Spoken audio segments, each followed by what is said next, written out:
Russia Ukraine போர் ஒரு பக்கம் சத்தமே இல்லாமல் நடந்துட்டு இருக்கு. இந்த பக்கம் பார்த்தோன்னா அப்படியே நம்ம ஏஷியன் காண்டினென்ட்டுக்கு வந்தோன்னா இந்தியா பாகிஸ்தானுக்கு நடுவில் ஒரு போர் வந்துடும் போல. உலகத்தில் இருக்கக்கூடிய நிறைய நாடுகள் ரஷ்யா உக்ரைனை பார்க்கறத விட்டுட்டு இப்போ இந்தியாவையும் பாகிஸ்தானையும் பார்த்துட்டு இருக்காங்க. ஏன்னா ரெண்டுமே அணு ஆயுத நாடுகள்.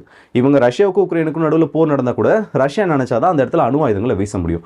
ஆனால் இவங்க ரெண்டு பேர்ல யார் ஒருத்தவங்க அவசரப்பட்டாலும், குறிப்பாக பாகிஸ்தான் ஃபர்ஸ்ட் ஸ்ட்ரைக் பாலிசியை வச்சிருக்காங்க. இந்த இடத்துல அணு ஆயுத போர் வந்துருச்சுன்னா என்ன பண்ணுறதுன்னு சொல்லிட்டு எல்லாம் பதட்டத்தோடு பார்த்துட்டு இருக்கப்போ சத்தமே இல்லாமல் ஒரு பெரிய சம்பவத்தை ரஷ்யா உக்ரைனுக்குள்ளே வச்சு பண்ணியிருக்காங்க. கர்ஸ்கை ஃபுல்லாக பிடிச்சிட்டாங்கன்றது நம்ம எல்லாருக்கும் தெரிஞ்ச விஷயம் தான். ஏன்னா 2 நாளுக்கு முன்னாடி அந்த செய்தி வந்துச்சு, நம்மளும் அதை பற்றி ஒரு வீடியோவில் பார்த்துருப்போம்.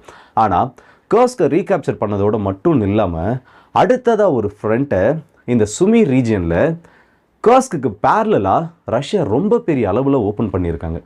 ரொம்பவே பெரிய விஷயமா இது மாறிட்டு இருக்கு. இதை பற்றின செய்திகளையும் கூடவே ரஷ்யா உக்ரைன் சம்மந்தப்பட்ட முக்கியமான அந்த அப்டேட்ஸையும் தான் இந்த பதிவில் பார்க்க போகிறோம். வாங்க வீடியோக்குள்ள போயிடலாம். நான் உங்கள் ராக்கி தான் டிபி ட்ரெண்டிங்ஸ்.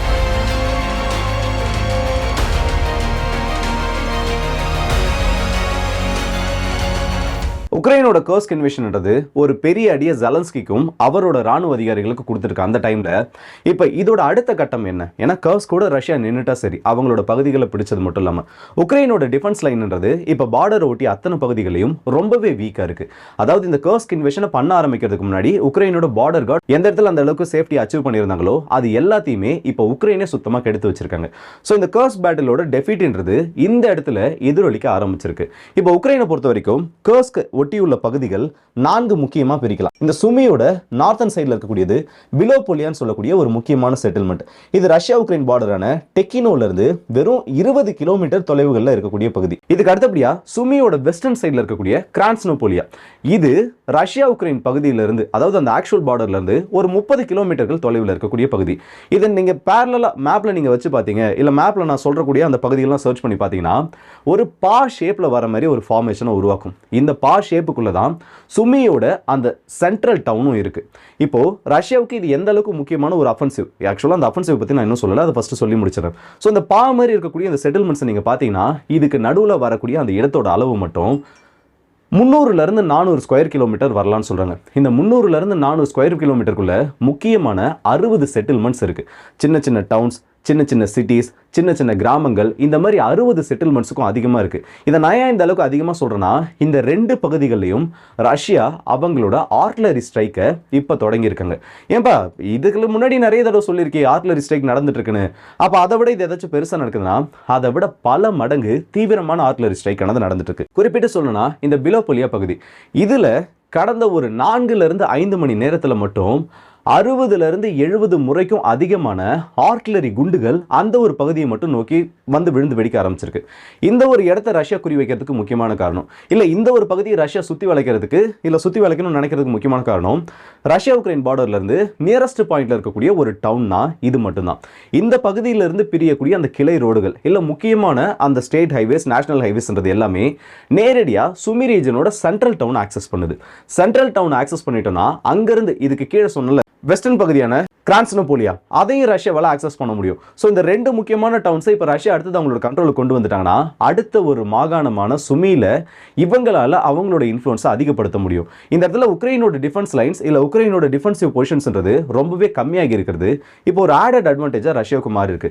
இப்போ ஆர்ட்லரி ஸ்ட்ரைக் தொடங்கி இருக்கு. இதுக்கு அடுத்தபடியாக அவங்களோட பீரங்கிகள் உள்ள வரும். அப்படி பீரங்கிகள் உள்ள வரலையா, ரஷ்யாவோட இஸ்காந்தர் மிசைல்ஸை வச்சு இல்லை ரஷ்யாவோட போர் விமானங்களை வச்சு ஏர் சப்போர்ட் கொடுக்கறது மூலியமா அப்படியே கர்ஸ்க்ல இருக்கக்கூடிய வீரர்களை இந்த இடத்துல நேரா பார்டர் கிராசிங்கை தாண்டி இல்ல பார்டரை கிராஸ் பண்ணி உக்ரைனுக்குள்ள புஷ் பண்ணுவாங்க. இதுல ஆனா வடகொரிய வீரர்களோட ஈடுபாடுன்றது அதிகமா இருக்காது. ஏன்னா அவங்க கர்ஸ்கை டிஃபெண்ட் பண்றதுக்காக வந்தாங்க, கர்ஸ்கை ரீடேக் பண்ணிட்டாங்க. பண்ணி முடிச்சதுக்கு அப்புறம் ஃபாரின் மர்சனரிஸ்ன்ற கணக்கில் திரும்ப கொண்டு வரலாம்.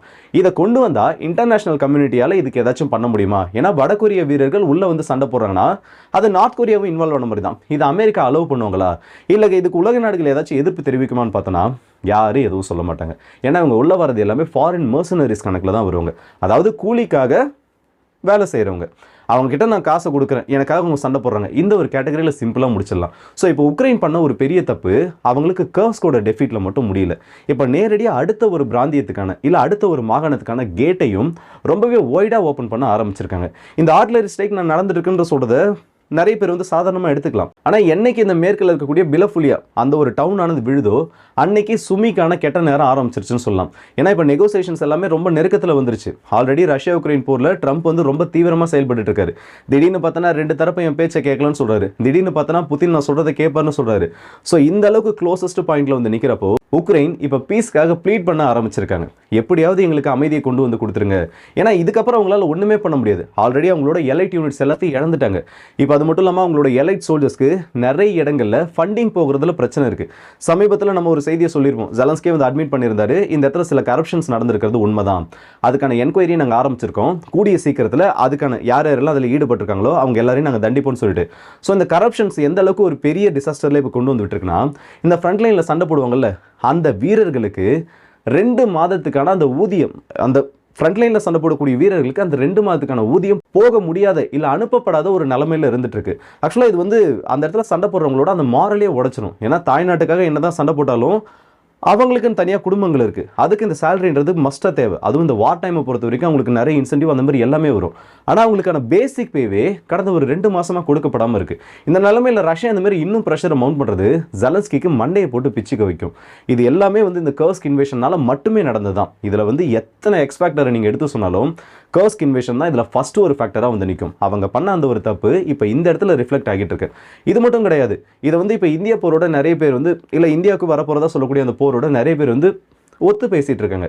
துருக்கி வந்து பாகிஸ்தானுக்கு திடீர்னு ஹெல்ப் பண்ணுறாங்க, அந்த மாதிரி ரஷ்யா ஏன் இந்தியாவுக்கு ஹெல்ப் பண்ணக்கூடாது, இந்தியா ஏன் ரஷ்யாவுக்கு ஹெல்ப் பண்ணக்கூடாதுன்னு சொல்லிட்டு துருக்கி அஃபிஷியலாக அதை டினைல் பண்ணிட்டாங்க.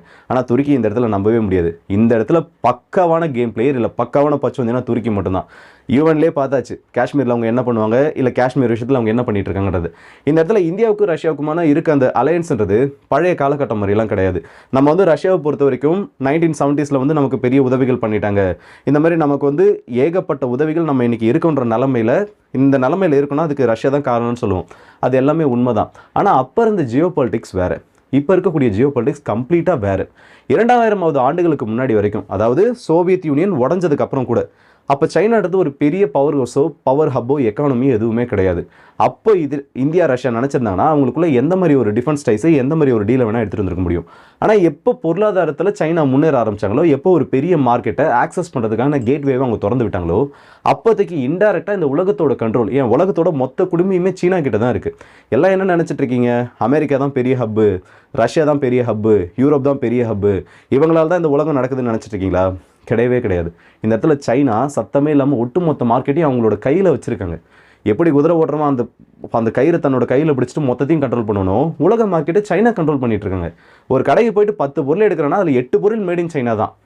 மற்றபடி அவங்க கொடுக்கக்கூடிய குவாலிட்டியில் நிறைய இஷ்யூஸ் இருந்தாலும் இல்லை அது சம்மந்தப்பட்ட பிரச்சனைகள் பல இருந்தாலும் அவங்கள இந்த ஒரு டெக்னாலஜியில் பீட் பண்ண முடியல. ஏன்னா அந்த அளவுக்கு அவங்க மார்க்கெட்டை ஆக்சஸ் பண்ணி வச்சிருக்காங்க. ஸோ ரஷ்யா உக்ரைன் போரையும் இந்த இடத்துல இந்தியா ரஷ்யா உறவையும் நம்ம இந்த இடத்துல சைனாவுக்கு எதிராக எதுவுமே பண்ண முடியாது. அதனால தான் திரும்ப திரும்ப சொல்லிட்டு இருக்கேன், அமெரிக்காவை இந்த இடத்துல நம்ம நம்பக்கூடாது. பேக்டோர் வழியாக அவங்க நம்ம உதவி பண்ணுவாங்கன்னு சொல்லலாம். ஆனால் ட்ரம்ப் அட்மினிஸ்ட்ரேஷனை இந்த ஒரு விஷயத்தில் நம்மளால் நம்பவே முடியாது. 1000 தான் இந்த இடத்துல அவர் இந்தியாவுக்கு ஃபேவராக பேசுவார், இல்லை பாகிஸ்தானுக்கு இந்த இடத்துல வந்து எதுவும் செய்ய மாட்டார்னு சொன்னாலும் அமெரிக்கா, அது ட்ரம்ப் அட்மினிஸ்ட்ரேஷனாகவே இருந்தாலும் சரி, இந்தியாவுக்கு அவங்க ஆதரவாக நிற்கணும்னு நினைக்கக்கூடிய அந்த நிலைமை 100% மட்டும்தான் இருக்கும். ஸோ அப்படி இருக்கக்கூடிய நிலைமையில் இந்த இடத்துல யாரையும் நம்பி நம்ம நடு ஆற்றுல போயிட்டு நிற்கக்கூடாது. ஸோ முடிஞ்ச அளவுக்கு இந்த செக்யூரிட்டி ப்ரோக்ராம்னு சொல்லுவாங்கல்ல, அதை யுத்தத்துக்கு முன்னாடியே வாங்குறது நல்லது. இப்போ ஒரு 60,000 கோடியில் ரஃபேல் ஃபைட்டர் ஜெட்ஸை வாங்க போகிறோம், அதுக்கான டீல் ஆனது சைன் பண்ணப்பட்டுச்சு. இன்னொரு பக்கம் பாகிஸ்தான் பார்த்தோன்னா J-35 வாங்க போகிறாங்க, அவங்க கிட்ட 5th ஜெனரேஷன் ஏர்கிராஃப்ட் வந்துடும். இதுக்கு அடுத்தபடியாக அமெரிக்கா இதில் எப்படி இன்டெரக்டாக இந்தியா இன்டெரக்டாக இல்லை டேரெக்டாகவே புஷ் பண்ணுவாங்க. ட்ரம்ப் அவரோட சேல்ஸை எப்படி பண்ணுவாருன்னா, அவர் எதே விமானத்தை குப்பையாக சொன்னாரோ, F-35லாம் வந்து ட்ராஷு, இதெல்லாம் வந்து யூஸே கிடையாது, இதெல்லாம் வந்து குப்பைன்னு சொன்னாரோ, அதே விமானத்தை கொண்டு வந்து இங்கே இந்தியா கிட்ட விற்பாங்க. இங்கே பாருப்பா உங்ககிட்ட 5th ஜென் இல்லை, இந்தியா கிட்ட 5th ஜென் ஏர்கிராஃப்ட் வேணும். பாகிஸ்தான் கிட்ட வந்துருச்சு. இந்த டேபிள் மேட் விளம்பரம் மாதிரி தான், மேல் வீட்டில் இருக்குது கீழ் வீட்டில் இருக்குது, அதுமாதிரி பாகிஸ்தான் கிட்ட இருக்குது சீனா கிட்ட இருக்குது, நீ வாங்கலையான்னு சொல்லிட்டு. ஸோ இந்தியா பாகிஸ்தானுக்கான அந்த ஒரு போரை அமெரிக்கா அவங்களுக்கு லாபகரமாக மாற்றுறதுக்கு பல முயற்சிகள் எடுத்துகிட்டு இருக்காங்க. ஸோ இப்போ புரியும்னு நினைக்கிறேன் இந்த ஜியோ பாலிட்டிக்ஸில் அமெரிக்காவோட ரோல் என்ன, இது எப்படி நடந்துட்டு இருக்குன்றது. ஸோ ஃபைனலாக நான் சொல்லக்கூடிய விஷயம் ஒன்று தான், உக்ரைனோட கர்ஸ்ட் பேட்டில்ன்றது 2.0 மாதிரி இப்போ உக்ரைனுக்குள்ளேயே நடந்துட்டு இருக்கு. இன்னொரு பக்கம் இந்தியா பாகிஸ்தானுக்கு நடுவில் இருக்க டென்ஷனை வெஸ்டர்ன் கம்பெனிஸ் இல்லை western foreign manufacturers, military manufacturers அவங்களோட பிஸ்னஸாக பார்க்க ஆரம்பிச்சிட்டாங்க. இது ரெண்டுமே வந்து 2 தரப்புக்கும் நல்லதில்லை. ஒன்று உக்ரைனுக்கு நல்லதில்லை, இன்னொன்று நம்ம இந்தியாவுக்கு நல்லதில்லை. இதை பற்றி நீங்கள் என்ன நினைக்கிறீங்க? இதை அவாய்ட் பண்ணணும்னா நம்ம என்ன பண்ணலாம்னு உங்களுக்கு என்ன தோணுதுன்றதை மறக்காம கமெண்ட்ஸில் சொல்லுங்கள். ஸோ அடுத்த வீடியோஸ் இப்போ அது ஒரு எங்கள் விடைபெறுது உங்கள் எல்லாருக்கே.